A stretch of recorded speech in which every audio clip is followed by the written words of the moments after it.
Hello, welcome back to Black Book Stacks. I'm your host, Toshonda Sanders. Thank you so much for your likes, shares, and subscribes. I hope you've been having a decent January. Got off to kind of a bumpy start, to say the least.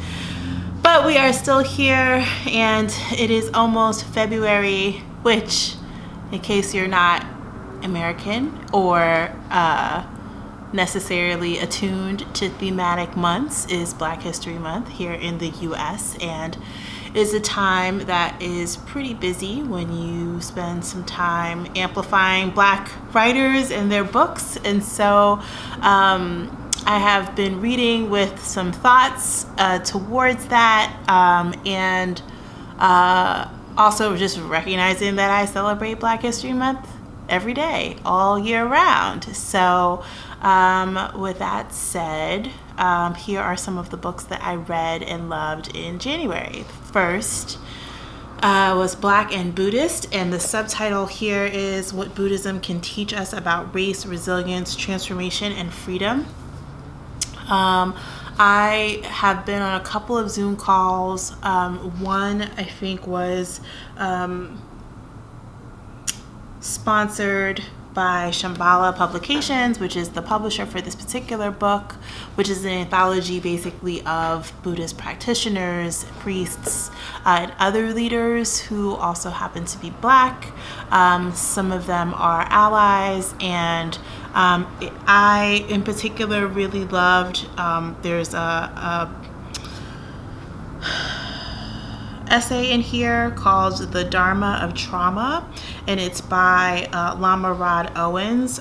It's about transhistorical trauma as sort of narrated through some ceremonies that he participated in, and you know, has just these amazing ideas in it about Blackness as a fiction that robs us of belonging, for example, but also, you know, just speaks some truth about what I think it is that most of us, especially those of us who are readers, are really looking for. And he talks about, talks pretty candidly about just wanting to be free, you know, that for as long as he can remember, all he really wanted was freedom. And I think in particular, the people of color that I know, especially the Black people that I know who have talked about Buddhism and pursuing Buddhist paths, I'm thinking probably most famously of Alice Walker, have all had that in common, this sort of seeking a kind of transcendence and resilience through their practice. So I thought it was really healing and wonderful to read. It's edited by Pamela Ayo-Yetunde and Cheryl Giles. I think it actually came out in December, but I received it in January because I went and bought it and ordered it. So that was a really amazing read. I also finished Heads of the Colored People, which came out, I want to say, in 2019, which feels like it was a really long time ago. No, it was actually 2018, excuse me. This is by Nafisa Thompson Spires. Apologies if I said her first name incorrectly. This is an amazing short story collection. I really loved how inventive it was. I didn't realize that it was in the tradition of a work that was similarly named, which she makes note of in the author's note. There's like an epistolary story that involves two really snarky kind of Jack and Jill mamas, and then kind of a continuation of that story through their children, which they've been arguing about. Yeah, I mean, I just thought that her vision, her perspective of storytelling through these characters is just amazing to read and look at. So yeah, definitely glad that I went back to this one. I didn't enjoy it as much as I enjoyed The Secret Lives of Church Ladies. I think because it is a very, she has a very particular and unique style. And it is, I think, a little bit more literary in the sense that it's not as commercial, right? So it's not as like, easy to absorb on the first reading. I think I probably need a couple more readings before I can see all that she's attempting to do in each of the stories, but it still was pretty entertaining. I can't remember if I talked about the Three Mothers or not on this channel, but I finally finished. I think I talked about it maybe coming up, or like it as an anticipated release of 2021, but I don't think I had finished it the last time I did a video on the channel. So really enjoyed learning about the moms of Martin Luther King, James Baldwin, Malcolm X. There's been a ton of scholarship that's been published recently, and you know, gotten lots of critical awards, acclaim, those kinds of things about Malcolm X's life in particular, that I just need to catch up on. There's like the YA adaptation of the autobiography of Malcolm X. There's also I think it's called The Dead Arising. So that's another book about him. So it's always interesting to me, and I think I've said this before as it relates to work about civil rights and civil rights figures. There's like all this focus on the men and not much focus on the women. And so I loved Anna Malika's it's Anna Malika Tubbs, and the subtitle is How the Mothers of Martin Luther King Jr., Malcolm X, and James Baldwin Shaped a Nation. I love her focus on telling the stories of the lives that they lived before they had their children, and just giving this greater contextualization to their stories. I thought the subtitle maybe overstated it a bit. We don't really see the mothers shaping the nation except through their sons, and their sons are really the main attraction, right? Because those are the ones who are famous. And yet there's something so sweet and nice also about her particular connection to motherhood, meeting the author, and how she was able to view their respective legacies in a more holistic way through looking at the paths and choices of their mothers as it related to them. So also a really wonderful, good book for Black History Month. It comes out February 2nd. Just an uncommon history of Black history also, so that's really great. I am going to write more on my Substack, which is, I think it should be linked below. So I'll write more about this soon as we get into February. But The Black Church by Henry Louis Gates Jr. is also going to be a four-hour PBS documentary series. First of all, this image is just like so classic. I love this cover. It's so beautiful. But it's called The Black Church. This is our story. This is our song. I actually just finished it. It's about 220 something pages. Lots of really amazing like photographs of famous preachers over the years. I love that he includes Jarena Lee and Harriet Tubman and Sojourner Truth. Pauli Murray, I think, is also in here. But so I don't know. I don't even know what the general consensus is on Henry Louis Gates is these days. I mean, I don't actually really care, but I know his work both as a scholar and as a journalist.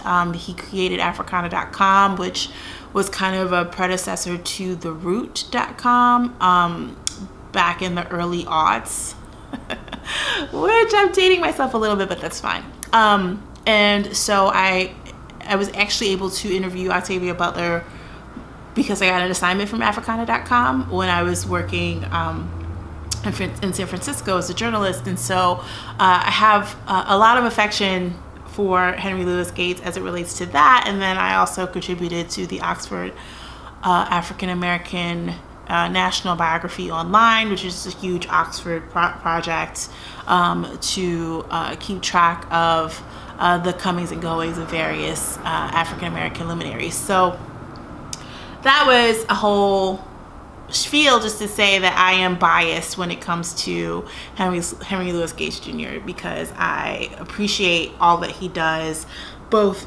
in front of the camera and for public consumption as it relates to Black scholarship, but also behind the scenes in terms of creating these institutions and allowing for us to preserve Black history in an ongoing, holistic way. So the Black Church as a book was fascinating for me to read, also because I have a history as a religion reporter, and also just because of my own personal faith journey.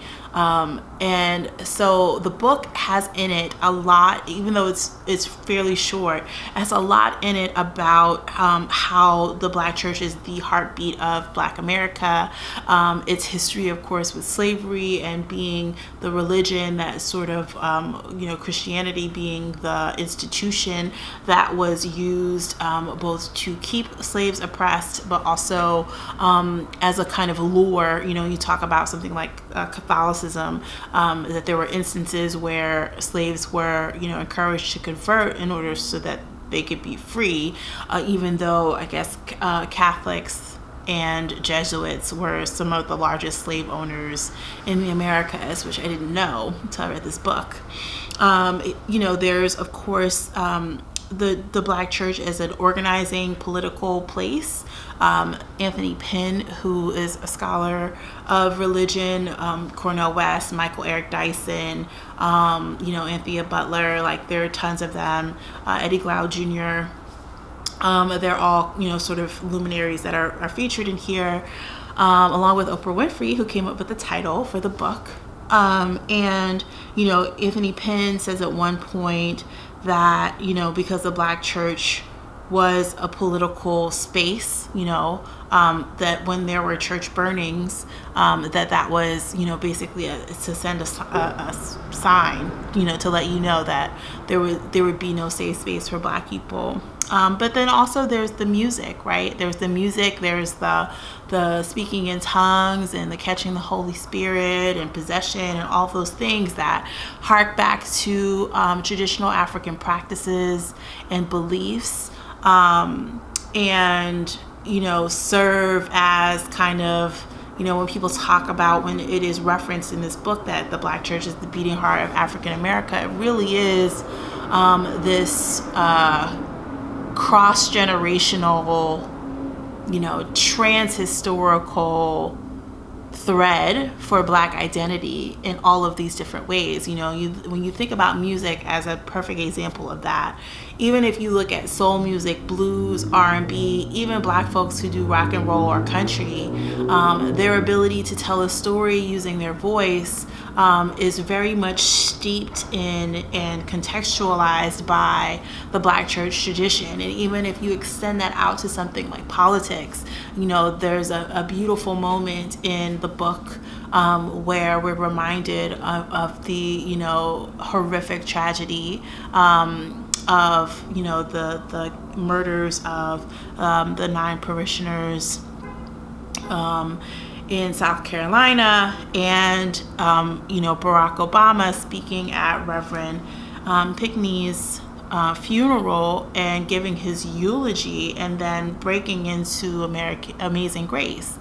And there's a wonderful pastor who basically says that what he did in that moment was very traditional and very transformational, right? It was both. It was the Black church. He sang the song. The musicians picked him up. The church stood with him as he sang that song, right? So I think to the ordinary person, especially the ordinary non-Black person who has no experience in the Black church, because whether or not we are church attenders or we consider ourselves atheists or whatever, all Black people have some kind of relationship to the Black church because that's how central it is to Black identity in Americas. We could all recognize some aspect of that performance as not just being a performative act of redemption or forgiveness or however else it was read in popular culture, but also as being this really pivotal sort of sort of translated mourning, you know, if that's a thing. I don't think it is. I just made it up. But hopefully you know what I mean, right? That he was not just conveying sadness and conveying the sadness of the entire community through his platform or through his voice as president, as the first Black president of the United States, but he was also engaging in this this very long tradition with a kind of, you know, I guess what people would call prophetic witness, right? It's really interesting. So I love the book very much. I had a couple other books going while I was reading it, but I just kept coming back to it. Another book that I was reading at the time was How to Do Nothing, Resisting the Attention Economy by Jenny Odell. I got that from the library. It was really, really good. I started trying to read by listening to The Age of Surveillance Capitalism, which it is a little dense for me to try to just dib and dabble into. So we're going to come back to that one. It's pretty ironic to be on YouTube and to be as heavily a Google user as I am, and to try and tackle the thoughts and concepts behind surveillance capitalism. But that's what we're here to try and do, is trying out different things. So that was my wrap up for January. I'd love to hear if you read books that you were really into, what they were, if you've read some of these books already, what you thought. I will be back soon with another video related to Black history, probably. But I'd also love to hear your thoughts and ideas about what kind of content you'd like to see from me. So feel free to leave those in the comments. Thank you again for your support. It means so much, and happy reading until I see you next time.